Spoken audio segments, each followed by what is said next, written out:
My husband and I started our homestead not too long ago. We are still super duper new at this, so we are new homesteaders. I think that honestly we may never be experienced homesteaders, but we'll have to see how this whole journey goes. Hopefully you will stay tuned and subscribe to our channel to see how that plays out. But we started out new and we wanted to share some of the things that we maybe wish that we had or things that we were glad that we had when we started our homestead. And the first thing that I wanted to say is that you need to get yourself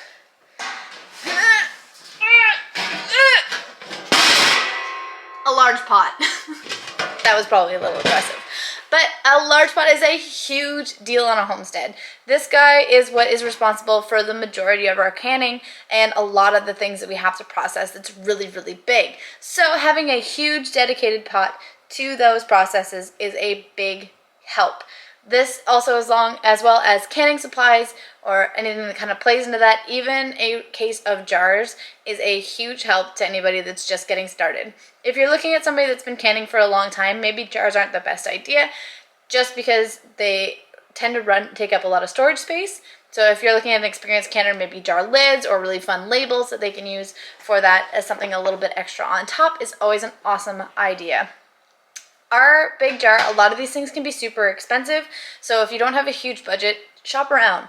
This one here, I was looking around and I was like, oh my gosh, every every big pot out here is like $100 and that was way too much. So I went to my local grocery store and I found this guy that they keep in stock regularly and it's 40 bucks.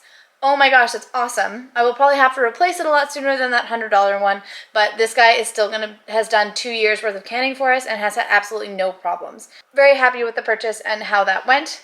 My number one would be canning supplies or a really big pot. Even if they're not doing canning or even if they have a lot of canning supplies, a big pot is a great idea for somebody that does a lot of processing out of your garden because you always need a bigger pot and you always need more bigger pots. It's crazy the amount of pots that you go through. Number two is something that's kind of funny that we didn't realize until we had come to our homestead. We were super duper excited. We just got our home. We moved all of our stuff in. We haven't unpacked it all, I think, even now, and we've been here for 2 years, so. But we got all excited. We were like ready to go. I wanted to start my garden, and the first thing I realized is that I didn't have a shovel. That's kind of the first thing that you need when you're going to do anything outside, isn't it? So I would recommend looking at the basic stuff. So things like a shovel, a spade, a hand tools, stuff like that. Like gardening gloves are huge. You can never have enough gardening gloves. And for myself, I lose them or I go through them really fast. So I always need more. So having gardening gloves is a really awesome idea, or really just go back to your basics. Have a look around maybe the next time that you're at their place or when they're telling you about something that they really want to do, and have a look at the most basic tool that you will probably need for that thing, and they probably haven't thought about it because there's so many other things going on in their world right now. Like if they're trying to buy property or if they're trying to set up for other projects and it all just kind of clouds in. And then when you get there and you get all set up and you get really excited, get ready to do it, you go to start and you're like, I need like safety goggles. That's one of the main things that you really don't really think about until you're in that moment. And if you can get a gift like that that has done that thought, it's really, really thoughtful and very, very nice. So try and keep it to the basics if you can, and think about the things that maybe in all of our homesteading excitement when we're getting excited, that we maybe should take, a second look at, like a shovel. It's been there, done that. I would recommend at least having one. Number 3 that I would recommend would be this little guy here. He's so cute. This is a jade plant. It's one that I helped propagate from a larger plant, so I'm super happy about this one. But this is just a plant that is super low maintenance. It's inside, so that during the 6.5 months of winter that we get here up in the north, we have something fun and nice to look at all season long. So I'm not a huge indoor plant person. I really haven't had much luck with them in the past, but this guy actually really thrives on not having any attention. You give him general light, you give him the water every now and again, and he's a happy camper. I also would recommend, if you have a plant person that tends to kill all their plants, would be one of these guys. It's called a moisture meter. All you do is you stick it in the plant, And if it tells you if it's wet or dry, so this guy is dry, so he actually needs a drink of water. I'm just gonna give him a quick water, and then he will be good to go until it says that he's dry again.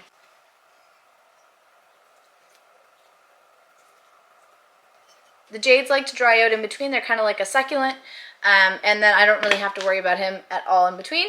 The main thing about this, and the most thing that happens, is that when you have indoor plants, you kill them with love.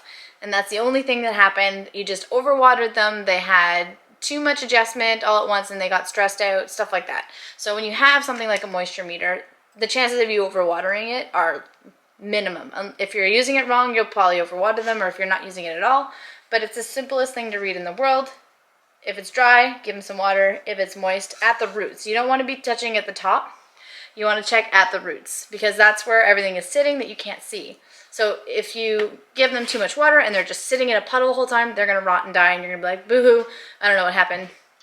This gets right down to the core of the problem, and then you get something that's super stress-free that a gardener will love to look at because they enjoy plants and they get to do it all year round. So when there's 10 feet of snow outside and you've been snowed in, you don't have to worry about that. You can just cuddle your beautiful jade plant and tell it that summer will come back one day, we hope, eventually, and then we can go outside again, and it's fine. That is an option. This one hasn't flowered yet, but this is an amaryllis. And when this one flowers, it'll be a beautiful double head pink and white Elvis amaryllis, because first thing first, amaryllis. Pause for effect, right? It's hilarious. But this guy, again, you want to give him a good amount of water. So I'm going to check him too for you so we can see. There you go. So at the top, it looks pretty dry, but he's actually pretty moist. So we're not going to give him any water just yet, even though these guys like to be more taken care of than those. But it's just a little fun project that you can do inside. They don't take up a lot of space. They don't take up a lot of care or time, so that if you have other projects on the go, like a lot of people I know space out their canning, so that they can do it over the winter as well as during when things are going crazy outside, which I think is super smart. Highly recommend. But then you just have something nice to look at that doesn't take a whole lot of extra time for you, and you can remember the beautiful days in your garden that will come back every year. So that would be my number 3. My number 4 would be a diffuser or essential oils for a diffuser if somebody you know has one. This guy here, I can't even remember what the brand name on it is. It's just a super basic diffuser. I'm not super concerned with the quality or the price on the diffuser itself, but it's the type of essential oils that you put into it, I think, that counts more. So when you have higher quality essential oils, you're going to have a higher quality experience with it, just kind of overall. So I would recommend this because it also really helps if you're having like a really stressful day or you've been outside mucking all day. You come inside and you just want to smell something nice for 5 minutes until you have to go back out into the chicken coop or somewhere else that you're trying to clean out and getting through all that gunk. You just want to have a moment of nice. A beautiful diffuser is a great gift. It also has a lot of benefits to it, with each separate essential oil that you can go with. And I would really recommend looking into that if you guys have headaches, sleep issues, if you suffer from general congestion or narrow passageways and things like that. There's a lot of essential oils that can help you with that. I won't go into that because I'm not a super expert on that kind of stuff. It is something that I do enjoy.